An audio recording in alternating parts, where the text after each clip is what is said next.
So today I wanted to talk about why I quit music. Let's get into it. Alright guys, if you're new to the channel, my name is Nico Santana. I've been a Colombian American, Latin, urban, and hip hop artist for the past decade. And even though I'm talking about quitting music, I'll get to it in just a moment. This channel has primarily focused on DIY artists, anything from tutorials to behind the scenes to things and content that could help you grow as an artist and as a creative. So for any of you who are creatives, I consider myself more of a creative than an artist these days. So this channel definitely covers a wide range of topics, things that I appreciate and like, and hopefully you appreciate and like as well. So today I'm going to talk about kind of just my journey in hopes that if you're an artist, if you're struggling, or if you're kind of hitting this, I don't know, fork in the road, maybe you can make a decision today that will alter the course of where you're navigating in your journey, and hopefully encourage you to just look at a wider spectrum of opportunities there. So as mentioned, I definitely would say that I quit music, and this was a couple years ago, but before that, let me start from the beginning. In 2006, I got my first recording software, and it wasn't a DAW by any means. It wasn't a digital audio workstation. It wasn't a Logic or Pro Tools. It was a simple MP3 mixer. Basically, you could add your vocals to another layer. Usually it was an instrumental that I downloaded online, and I could actually record a voiceover, or in this case I could rap over it. So I got a little computer mic, and my buddy gave me the software, and I was ripping and rolling. I recorded a song pretty much every day for at least, I don't know, the first couple months, and I really didn't stop since then. Eventually, when I got to college in 2009, I had a little bit of exposure because I had been uploading my stuff on YouTube, and that gave me a sense of accomplishment and fulfillment. I was doing freestyle Fridays, I was doing covers and remixes, I was trying new things out. I even had a video on how to use auto-tune before really anyone else used it. Anyways, I had a passion for creating content, but at the time I thought I wanted to be an artist. So when I got to college, I didn't really know what major to choose. I started mechanical engineering, switched over to advertising. I figured, hey, advertising will help me a little bit more in the music industry than mechanical engineering will, so let me stick to that. I formed a group in 2020 or 2010, and from there we started touring. We had a chance to tour even outside of the States. We went to Panama and Brazil. Really thought that we could make, or at least I did, I thought that I could make a living off of my music, but I was wrong. I graduated school in 2012.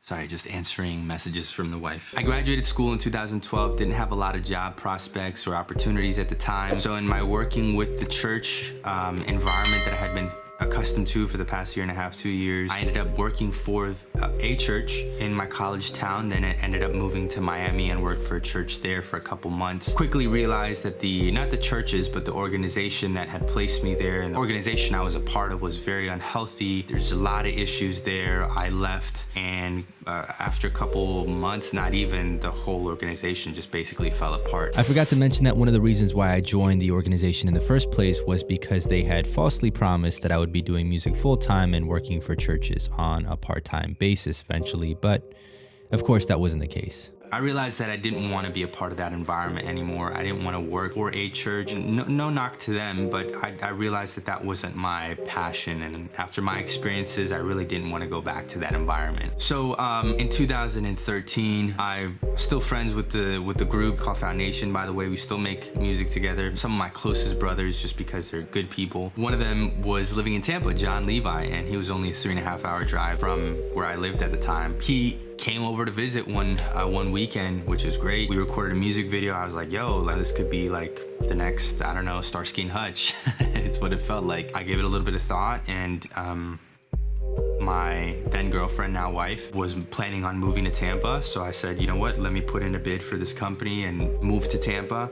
Started working for the same company he was working out of, the same company I'm working for to this day, for the record. We started rocking and rolling. We started recording music again, and it felt super life-giving. Made a mixtape called Sunshine State. Had some great collaborations on it. We even recorded at a professional recording studio. Not that we needed to, but at the time it just seemed like the right thing to do. Had a marketing budget, which is something that I hadn't had before. Invested money in ads and just a bunch of different things that I hadn't done before. It just felt like the most professional product that I had been a part of to date. You know, that landed us 2 performances in the span of 2 years, 3 paid performances in the span of 3 years, and that wasn't sustainable, unfortunately. So after basically 2.5 years of trying, I realized this wasn't going to work, and he had other obligations. So I figured, hey, let me try a different avenue. Let me go back to my roots. Let me start making music in Spanish. I had done a couple Spanish songs before then, and this was before the craze of Despacito. So I had gotten married.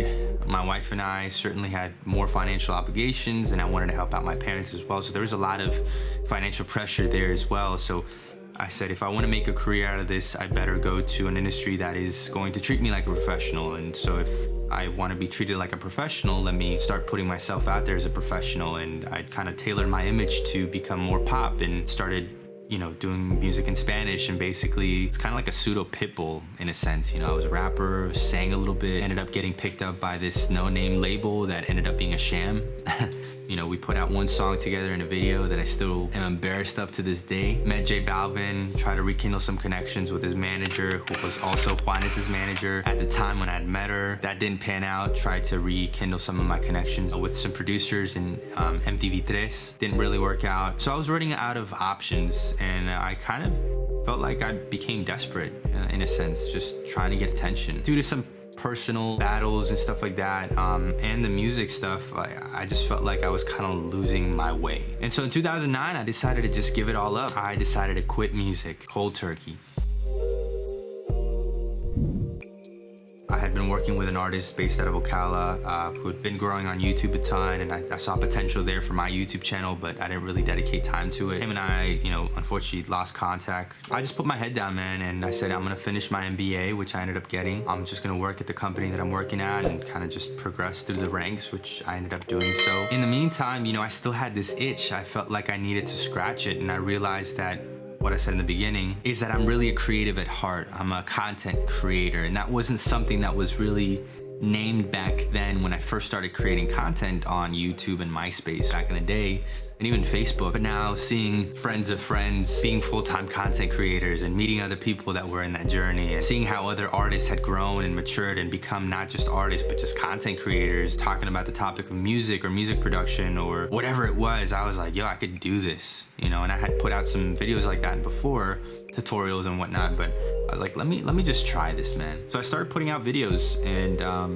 even though my little channel is still little to this day, I got reached out by a little known company, DistroKid, and that changed my perspective completely on this YouTube game. And so even though my music is still very much a part of me, I started focusing on licensing thanks to the help of a great friend of mine, Mpax, who's been a producer, a friend of mine for before I decided to quit music, quote unquote. I was like, you know, I don't have to pursue music the way that I thought I did, where I'm touring, where I'm signed to a label, major label, where I'm the next J Balvin or Maluma or whatever it is. Like, I can do it out of my home studio. I can really just do this thing out of my home studio, be present to the people that I need to be present to, work a job if I need to. If this makes me enough money to like do this full time, great. I personally don't like the stress of not knowing where my next paycheck is coming from, so I you know, that could be a hindrance, but nonetheless, if that opportunity arose, maybe. I'm just happier now, guys. I'm just happier now, and I encourage you, wherever you are in your journey as an artist, think outside the box. Don't put yourself in this little box thinking you have to do it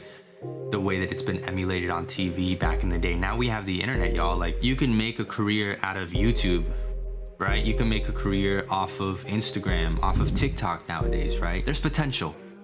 There's potential to tap into different opportunities that weren't there before. Just sharing my journey with you guys, being a little bit more vulnerable, a little bit more raw. It's definitely an opportunity for me to heal and to understand my journey and see it for what it is. I decided to quit my idea of what being an artist was like, and I just decided to be myself, point blank, period.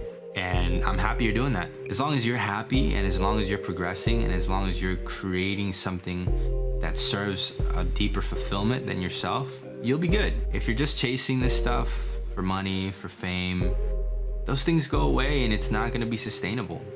It's just not. If you like the challenge of creating a business around your creativity, that's awesome. I think that's great. With business, money comes and goes. but you can create something that's sustainable for you and your family and your employees, or even if you don't have employees. And that's what I'm trying to do. That's what I'm trying to emulate. So hopefully you guys found this helpful. If you found any value in this video, go ahead and click that subscribe button, smash the like button, follow me on Instagram. I want to create a community around people like that, people like me, people like you. Feel free to join my Patreon, patreon.com/Nico Santana. I'm trying to create a little bit of an artist and creative community there too, and it's the best place to get access, direct access to me if you have any specific questions, especially when it comes to like product related questions that I may not necessarily get to on Instagram or YouTube. That's it, guys. Just wanted to share that information, just sharing that journey. Nothing too crazy. It's been an off week for me. I feel a little sick. I think it's just allergies. Hopefully it's just allergies. But anyways, guys, hope you guys have an amazing rest of your week and a happy weekend. Y hasta la próxima. Peace. Oh, and don't forget to check out this video and make sure you hit that subscribe button here. And of course, I'll see you guys next time. Yide. This is the second time I've recorded this video, by the way. It's a long video, and the reason why is because I didn't turn on my boom mic. Still getting used to it, so hopefully the levels are right, but yeah, hopefully it's the last time I have to record this video. Okay.